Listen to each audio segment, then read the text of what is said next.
aqui, gente, no outro vídeo eu ensinei como é fazendo fogão. E agora eu vou mostrar como é fazendo uma geladeira, beleza? Ó, oh meu Deus. É o seguinte, eu vou colocar bloco ejetor embaixo e o de ferro em cima. Vou colocar uma alavanca aqui e... Eita lá. Calma aí, travou tudo. Eita.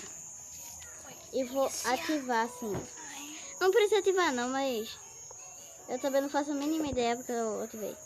Aí eu coloco aqui. Meu Deus do céu.